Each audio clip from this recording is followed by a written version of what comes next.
Hey guys, it's Life of the Magical Girl here, and welcome back to my channel. Today we're going to be looking at basically an introduction about myself with Asperger's syndrome, what it's like to be an anime fan with Asperger's syndrome, and more or less how I've come to be today. So feel free to buckle in, strap in, and make yourself welcome at home.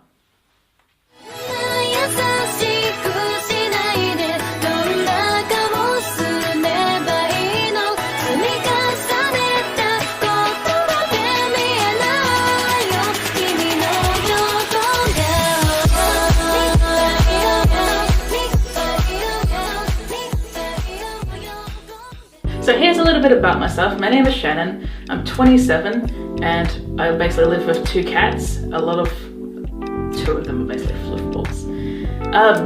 I live in Australia, South Australia to be specific.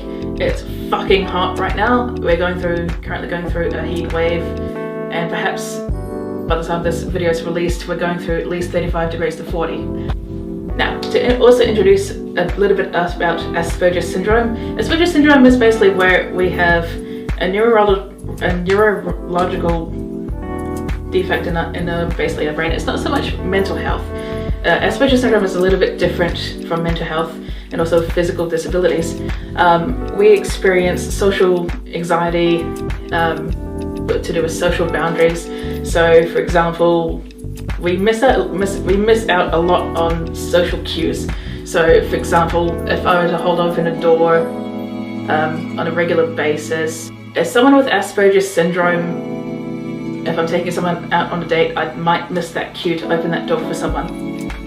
So that's more or less an example of how Asperger's syndrome works. It's not the whole entire spectrum, but that's the best example I could give at this point. So to put into perspective, Asperger's syndrome, and to have Asperger's syndrome as an anime fan, it is a bit of an interesting mix for us. So to start off with, I suppose I should go through my history a little bit, like starting from primary school.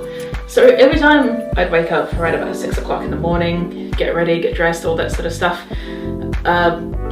the first anime to actually kick it off for me was, of course, Sailor Moon.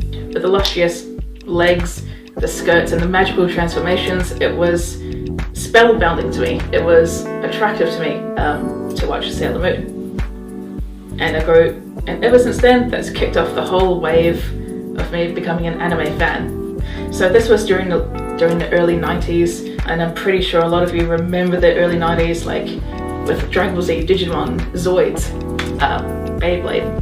Those were the first anime that actually aired with either Australia or New Zealand. New Zealand, we didn't really have that much of a broadcast of anime, so to speak. So life for me, being an anime fan as well as a person with Asperger's syndrome, was a little bit awkward because every time I go to school, I'd be fascinated by an episode, for example, or a character, and it was pretty much good fodder for bullying at the time. Oh, kids are little shits. So I suppose, in an awkward sense, that I was sort of a weeaboo. Yeah, I'm not gonna go there. For the first couple of years, yeah, probably a weeaboo. I'm a weeaboo. A filthy weeaboo. Naruto's so overrated. A dirty weeaboo. You wanna see my katana collection? The earliest memory I actually have of most people getting into anime was mostly the guys. There weren't really that many girls getting into anime during my early primary school years because it was more or less seen as a guy thing. And it also didn't help that most of the anime aired at the time was Beyblade, Dragon Ball Z, which is mostly aimed at younger boys. So as a girl, I sort of had trouble fitting in with either of the guys or the girls. And it didn't really help that I had Asperger's syndrome with that social boundary. Anime changed how I viewed the world, as much as being hooked on drugs gave people a false sense of security. Anime helped change how I view the world. As someone with Asperger's syndrome and as someone who was growing up as a child, it gave me something to look forward to. It gave me a sense of purpose, and it gave me a way to relate to other people who were also into anime at the time.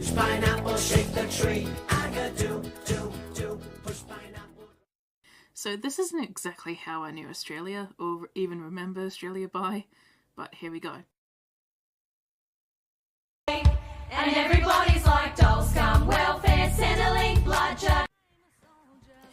With new places, of course, comes new anime, new friends, and did I get them in spades.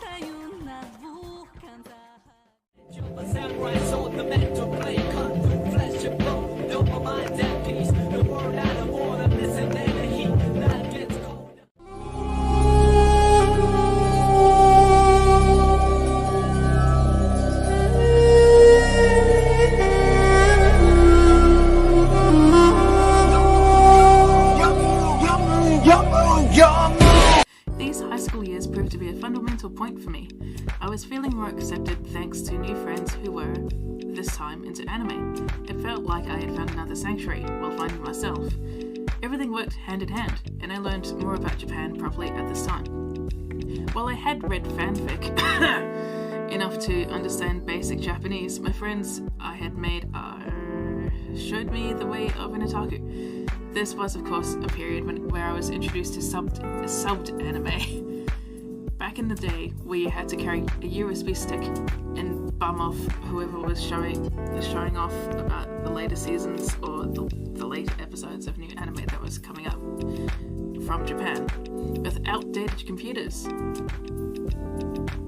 So my schedule would pretty much be like this in high school. Avoid said bullies, go to class, sneak out whilst telling the teachers why I had no interest in those bullies, and pass with flying colours. Seriously, I ended high school on a good note, with most of my grades being average. I think the teachers at the time were just being nice while realising how shitty people were and just let me do my own thing, so long as I passed my grades and attended most classes. Then came the period everyone dreads but feels accomplished. Finding a job. A basic burger job. It wasn't easy, and I didn't know how to function out of my own shell with fellow workers in hospitality. At the end of the day, I had to relax and roll with the punches. Once that first paycheck was in, I had the freedom to buy my first anime series, which was... 果てなき夢求める死ぬべなき世界で